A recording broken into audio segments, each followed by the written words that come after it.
तो संघट्ट सिद्धांत क्या होता है बेटा? कॉलिजन थ्योरी हम इसको बोलते हैं।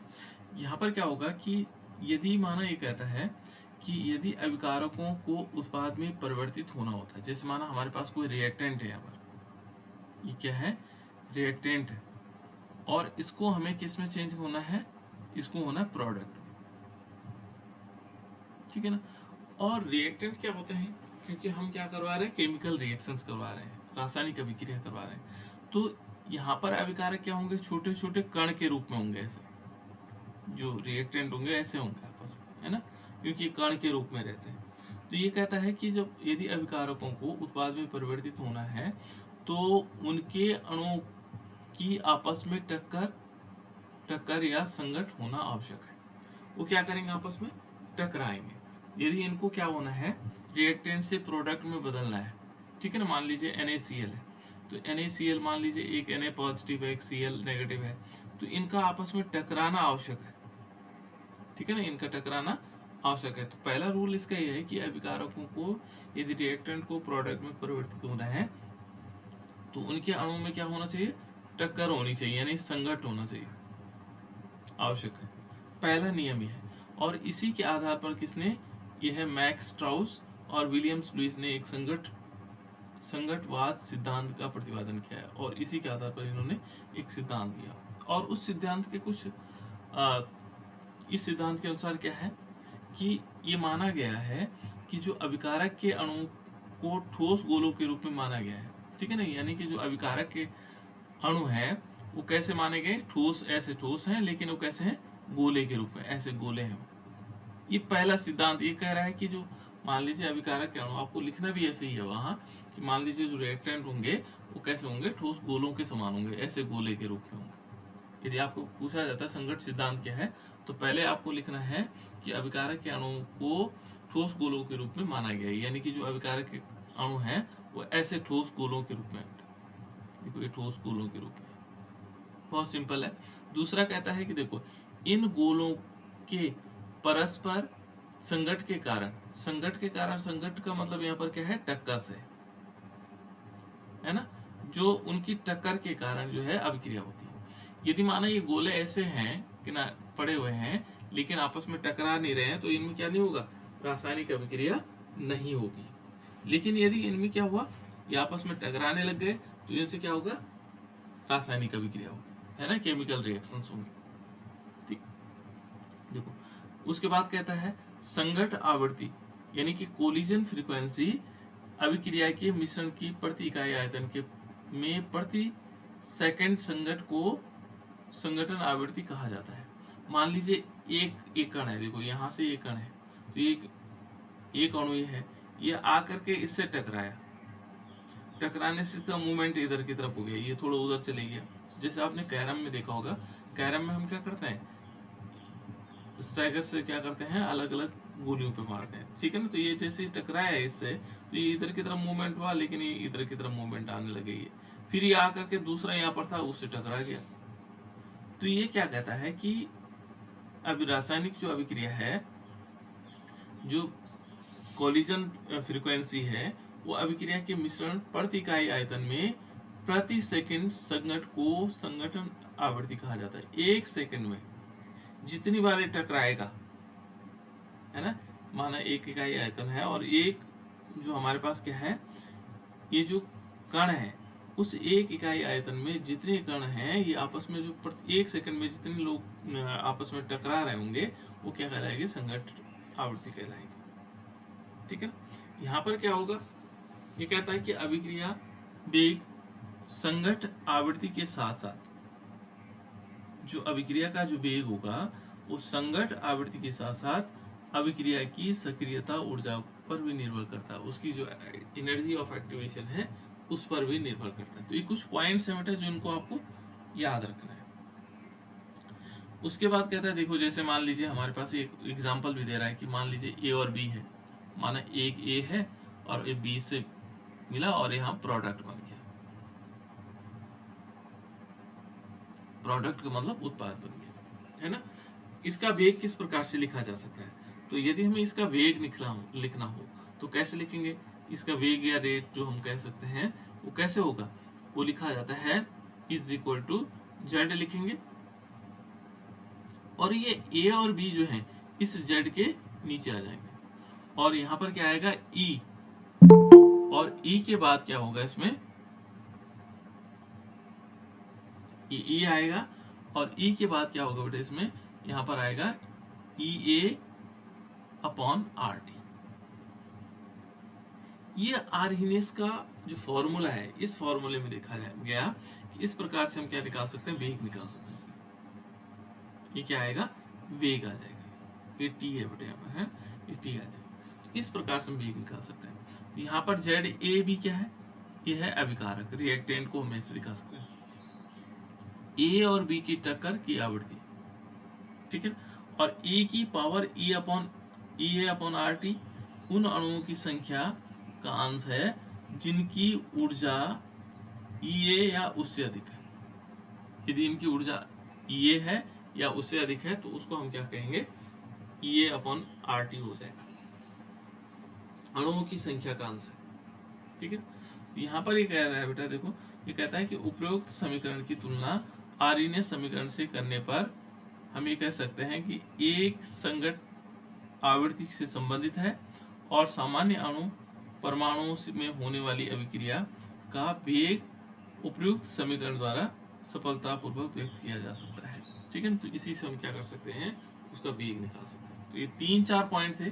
3-4 पॉइंट में पहला याद रखना आपको कि इनके जो कण होंगे वो गोले के रूप में रहेंगे, ठीक है ना, और ये गोले क्या होंगे, परस्पर आपस में टकराएंगे, ठीक है ना, और इनकी जो टकराने की जो प्रवृत्तियां होंगी प्रति इकाई आयतन में, वो क्या कहलाएगी, उसकी संगठन आवृत्ति कहलाएगी, ठीक है।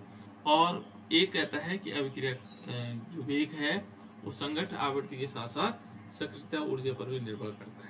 ये पॉइंट्स है इसके किसके, संगठ सिद्धांत के, इनके आधार पर हम कह सकते हैं। उसके बाद आगे कहता है परंतु जो हमारे पास जटिल अणुओं की क्रियाओं में विचलन पाया गया है ना, विचलन के कारण क्या है, देखो ये कहता है कि जो जटिल अणु होते हैं में सभी टक्कर प्रभावी नहीं होती। मान लीजिए ये टकराए, यहाँ से इससे टकराया, देखो ये जटिल अणु इससे टकराया, लेकिन ये कह रहा है कि क्या नहीं होगी, प्रभावी नहीं होगी। अर्थात इसका मतलब क्या होगा, ये इससे टकरा तो गया लेकिन जरूरी नहीं कि ये इससे अभिक्रिया करेगा। यहाँ पर तो एक टक्कर होती थी, टक्कर के दौरान अभिक्रिया होगी, लेकिन यहाँ पर वो कह रहा है कि जो कॉम्प्लेक्स मॉलिक्यूल होते हैं उनमें क्या नहीं होगा, ये जो टक्कर हुई है ये क्या नहीं माना जाएगा, प्रभावी नहीं मानी जाती। अर्थात ये हम कह सकते हैं कि सभी संगठनों से उत्पाद नहीं बनते हैं, जरूरी नहीं कि जो टकरा गए वो उससे प्रोडक्ट बनेगा ही बनेगा। जटिल अणुओं में ऐसा नहीं होता है। उसके बाद कहता है कि देखो प्रभावी संगठनों के लिए आवश्यक है संगठ करने वाले अणु का उचित विन्यास हो। इसमें क्या होना चाहिए, उचित विन्यास होना चाहिए। उदाहरण के लिए जैसे मान लीजिए हमने ये देखो CO लिया, ये कार्बन मोनोऑक्साइड है, और यहाँ पर NO2, और ये क्या बना दिया इसने, CO2 बन गया और प्लस NO बन गया। ये रासायनिक अभिक्रिया है, ठीक है ना। तो देखो बेटा यहाँ पर कह रहा है कि उपरोक्त अभिक्रिया में अणुओं के मध्य दो प्रकार के संघट दिखाए जा सकते हैं, है ना। ये देखो कोई क्रिया नहीं प्रभावी टक्कर, ठीक है ना। जैसे मान लीजिए हमने C/O, ये ऑक्सीजन है, और प्लस NO, ठीक है ना। तो ये प्रभावी टक्कर नहीं है। देखो प्रथम संघट में कोई उत्पाद नहीं बनेगा, इसमें क्या नहीं बनेगा, कोई उत्पाद नहीं बनेगा, क्योंकि संघट का उचित विन्यास नहीं है। इसमें क्या नहीं है, उचित विन्यास नहीं है, इसलिए क्या नहीं होगा, इसमें नहीं बनेगा। अब क्यों नहीं उचित विन्यास अभी दिखा रहे हैं, एक उदाहरण और ले लेते हैं। जैसे मान लीजिए यहाँ पर मेथेनॉल है, ठीक है ना, का ब्रोमोबेंजीन, जैसे मान लीजिए हमने क्या लिया, ब्रोमोमेथेन यानी कि CH3Br का विरचन देखें तो इसमें क्या है, ब्रोमोमेथेन की संरचना कैसी, चतुष्फलकीय है, ठीक है ना। और संघट को निम्न प्रकार से दर्शाया जा सकता है, ठीक है ना। इस किस प्रकार से दर्शा सकते हैं, यहाँ पर इस पहले वाले में देखो बेटे, यहाँ पर ये जैसे मान लीजिए यहाँ पर CO और NO बीच है ना, तो यहाँ पर यदि वो टकरा भी गए तो ये इसमें क्या हो कि ये नाइट्रोजन इस ऑक्सीजन टकराए, इस नाइट्रोजन इस ऑक्सीजन से टकराएगा तो ये पॉसिबल नहीं होगा। लेकिन यदि मान लीजिए कार्बन मोनोऑक्साइड होता है और यदि ये ON होता है तो ये इससे टकरा करके तब ये पॉसिबल हो जाएगा। यदि ये इसकी तरफ है, कौन सा, ये ऑक्सीजन इसकी तरफ है, तो ये क्या बना देगा, यहाँ पर CO2 बन जाएगा और तब जाकर के NO बनेगा। तो इसमें ये देखना पड़ेगा इनका विन्यास कैसा है, ठीक है। तो तब ये क्या बनाते हैं, अगला कंपाउंड बनाते हैं, ठीक है ना। तो इसमें इस टाइप से होता है। देखो यहाँ पर H अभिविन्यास उचित नहीं है और जिसका कारण क्या होगा, ये इससे अभिक्रिया नहीं कर पाएगा, ठीक है ना। यहाँ देखो प्रभावी अणुओं को R दिखाया गया, जैसे माना HC इस टाइप से, और यहाँ पर इन्होंने दिखा रखा है OH और फिर दिखा रखा है प्लस H फिर HCBr इस टाइप से दिए है ना। तो यहाँ से क्या होगा, देखो ये इसके पास में है तो ये इससे टकरा करके H2O बना देगा, है ना। तो यदि वो पास में है तो तब वो क्या होगा, वो टक्कर से होने से क्या होगा, प्रभावी माना जाएगा कि कौन सी साइड से वो टकरा रहा है, ठीक है। तो इस प्रकार से दो, और दूसरा इनकी ऊर्जाएं भी क्या होनी चाहिए, इनमें ऊर्जाओं का भी मेन भाग होता है। ये क्या करते हैं, ऊर्जाएं भी जिसकी संक्रियण ऊर्जा ज्यादा होगी वो क्या करेंगे, प्रभावी टक्करों को देंगे। ये कह रहा है किसी अभिक्रिया में, क्रियाविधि में अभिकारकों को दो अवरोध को पार करना होता है, एक तो संक्रियण ऊर्जा और दूसरा उपयुक्त अभिन्यास। संक्रियण ऊर्जा क्या होती है, जैसे मान लीजिए यहाँ पर ये है बेटा, देखो यहाँ यदि कोई यहाँ इधर है अभिकारक रिएक्टेंट, ठीक है ना, रिएक्टेंट इधर बनेगा प्रोडक्ट इस लाइन से इधर की तरफ, है ना, ये प्रोडक्ट है। मान लीजिए कोई कण यहाँ पर है और उसकी जंप का मतलब रिएक्टेंट से प्रोडक्ट की तरफ जाने में इसने जंप मारा और ये यहाँ तक टकरा गया, तो इस क्योंकि बैरियर है तो ये वापस आ जाएगा।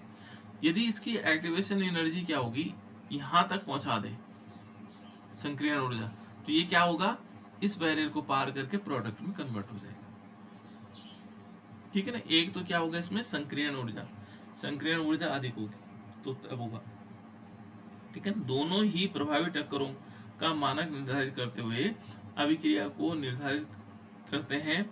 संघर्ष सिद्धांत में कमी यह है कि इसमें अभिकारक के अणुओं और परमाणुओं को ठोस गोले के समान माना गया, ठीक है ना। इसकी कमी भी थी, इसको ठोस गोलों के समान माना गया। ये ना अणुओं की संरचना पर कोई ध्यान नहीं दिया गया, ठीक है ना, कि अणुओं की संरचना नहीं, लेकिन इस संघर्ष सिद्धांत ने कहा कि नहीं ये तो गोले के समान होंगे, ऐसे गोले होंगे।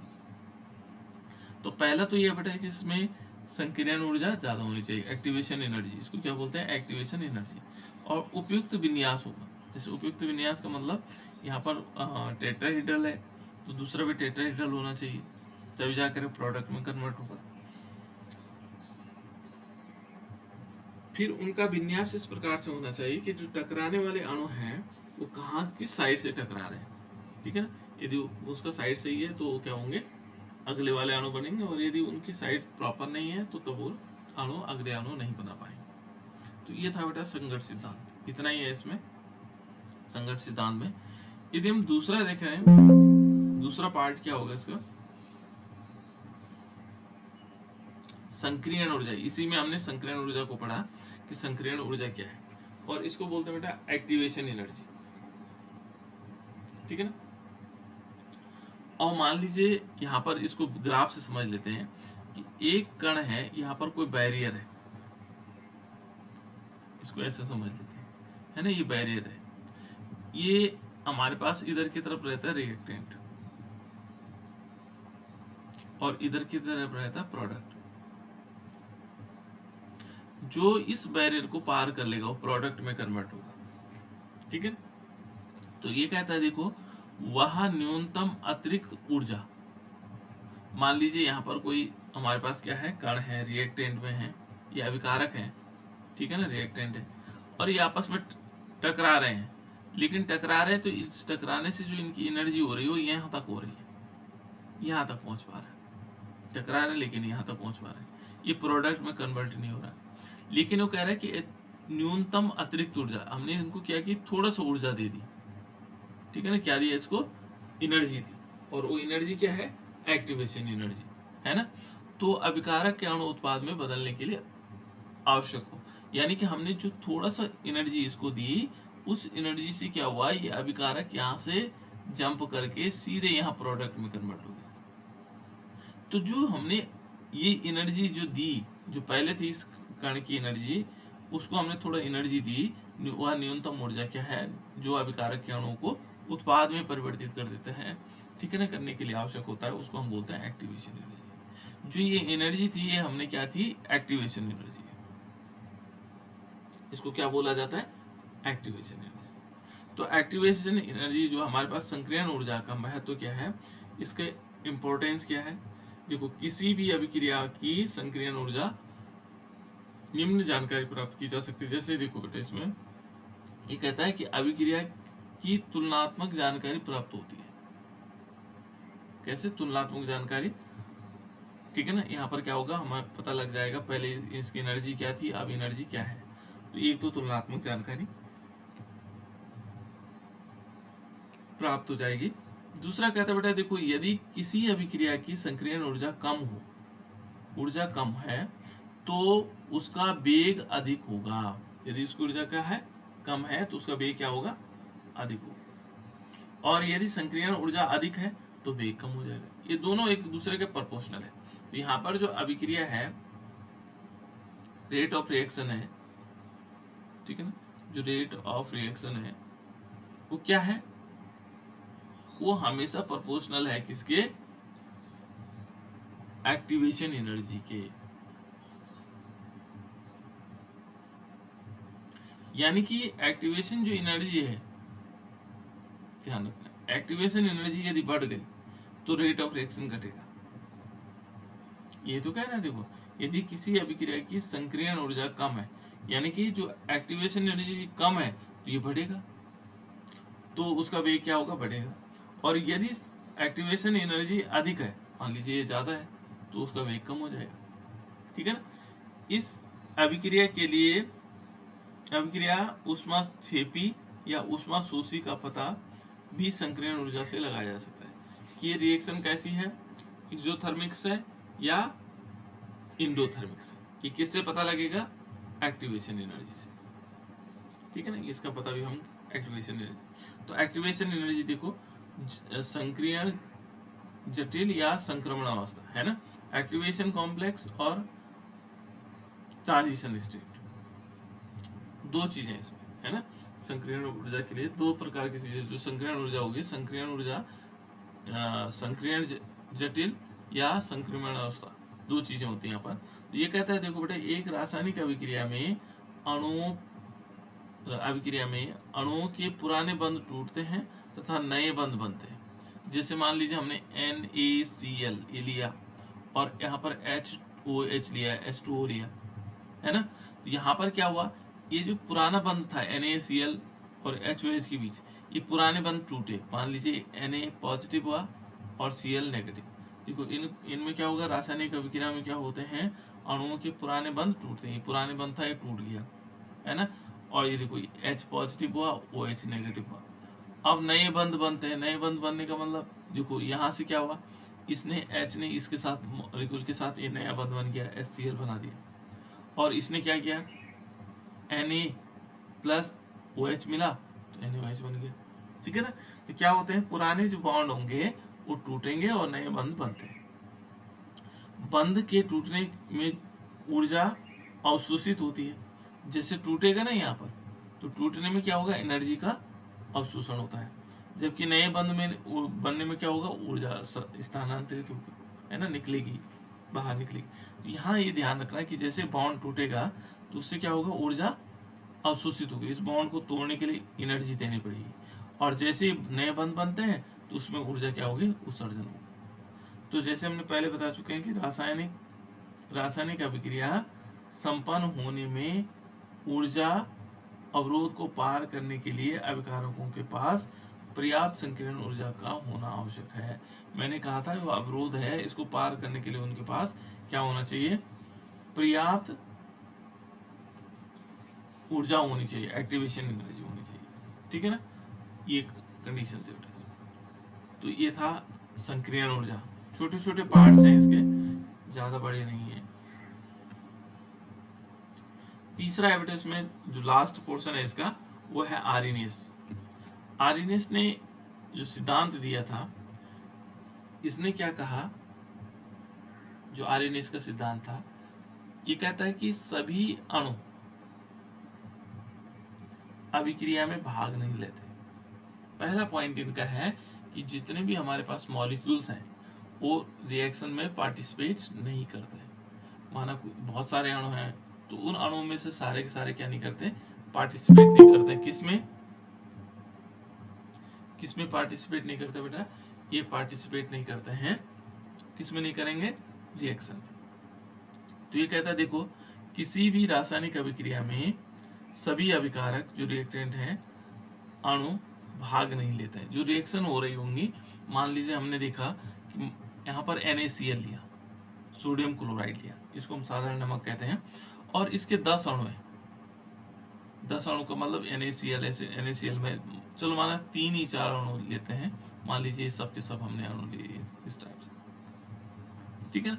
अब हमने इनको पानी में डाला, तो ये जरूरी नहीं है कि ये Na पॉजिटिव और Cl नेगेटिव सब के सब जो है किससे, पानी से रिएक्शन करें, है ना। तो देखो सभी मॉलिक्यूल अभिक्रिया में भाग नहीं लेते।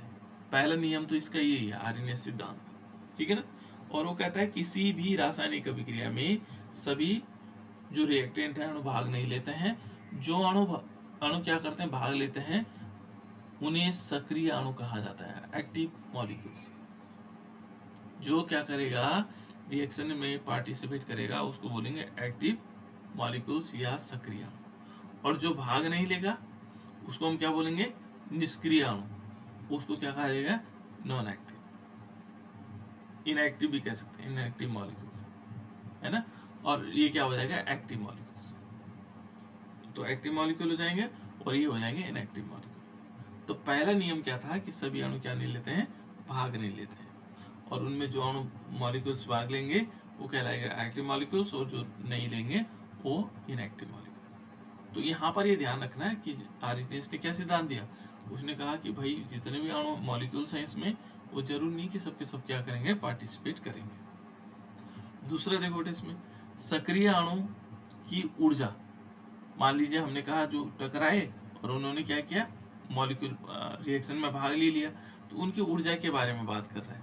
ये कहता है कि जो सक्रिय अणु हैं के पास औसत ऊर्जा से अधिक ऊर्जा होती है, इनके पास थोड़ा सा ऊर्जा क्या होगी, अधिक होगी, और न्यूनतम अतिरिक्त ऊर्जा जो क्या करेगा, अभिकारक के अणुओं को अभिक्रिया करने के लिए चाहिए, है ना, उसको हम क्या बोलते हैं, संक्रियण ऊर्जा या एक्टिवेशन एनर्जी कहते हैं, ठीक है ना। और इनके पास क्या होती है, थोड़ा ऊर्जा ज्यादा होती है ना, क्योंकि ये अभिक्रिया में भाग ले रहे हैं, तो इनके पास थोड़ा ऊर्जा ज्यादा होने से क्या होगा, इसको बोलते हैं संक्रियण ऊर्जा, है ना, जो ज्यादा ऊर्जा होगी जिससे वो अभिकारक। दूसरा नेक्स्ट पॉइंट है बेटा इसमें, ऊर्जा का स्रोत, इसके पास ऊर्जा के स्रोत कहाँ से आया, तो जो सक्रिय अणु हैं, अणुओं के पास जो अतिरिक्त ऊर्जा होती है वहां अभिकारक अणुओं के आपस में टकराने से उत्पन्न होती है। जैसे मान लीजिए एक अणु ये है, एक अणु ये है, और ये इससे टकराया, और इस टकराने से कुछ ऊर्जा उत्पन्न हुई, तो उस ऊर्जा को क्या किया, इन्होंने ले लिया।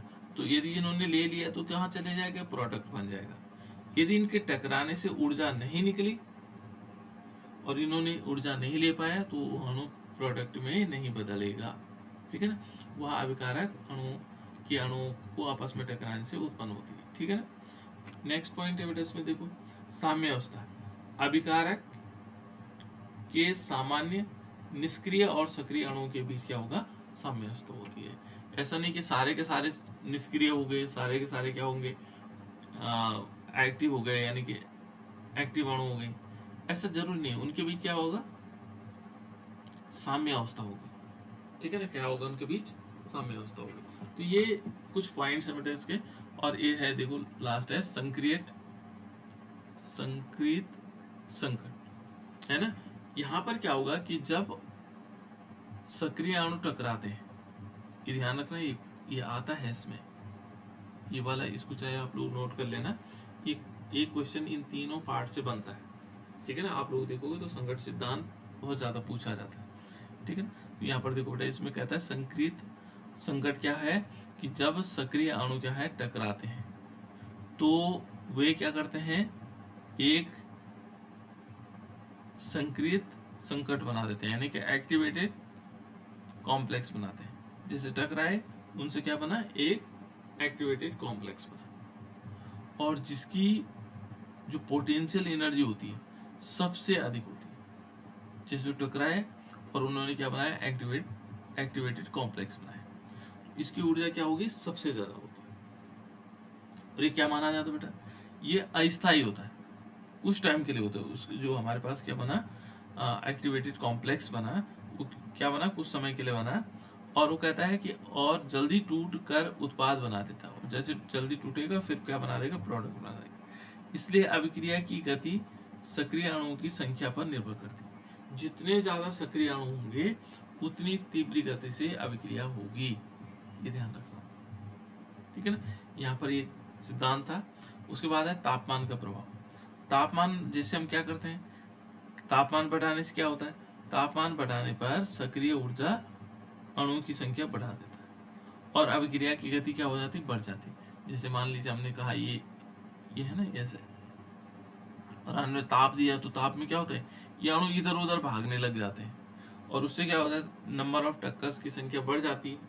टक्कर ज्यादा होंगी तो क्या होगा, उनकी ऊर्जा बढ़ जाएगी और अधिक से अधिक प्रोडक्ट में कन्वर्ट हो जाएगा, ठीक है ना।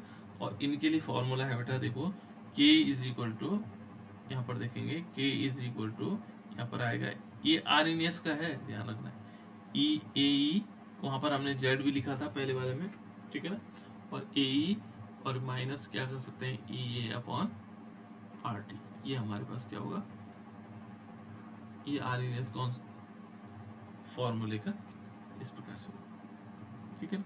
तो ये कुछ रूल्स है बेटा, देखो यहाँ पर ये देखेंगे तो ये है इंग्लिश में हमारे पास। यदि यहाँ पर देखोगे तो नॉट ऑल मॉलिक्यूल्स रिएक्ट, जो मॉलिक्यूल्स हैं वो सब के सब रिएक्ट नहीं करते हैं, ठीक है ना।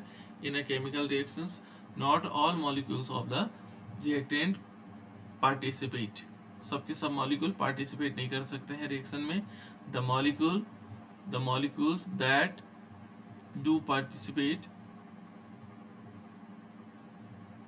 आर कॉल्ड एक्टिव मॉलिक्यूल्स, जो पार्टिसिपेट करते हैं उनको एक्टिव मॉलिक्यूल्स कहते हैं, ठीक है ना। While those that do not, ठीक है ना, और जो पार्टिसिपेट नहीं करेंगे, ठीक है ना, वो कहलाएंगे आर कॉल्ड इनएक्टिव मॉलिक्यूल्स, वो इनएक्टिव मॉलिक्यूल कहलाएंगे। Energy of active molecules, active molecule की एनर्जी क्या होगी, ये कहता है कि देखो active molecules have more energy than the average energy, ठीक है ना, जो उनके पास एवरेज एनर्जी थी उससे थोड़ा ज्यादा होता है।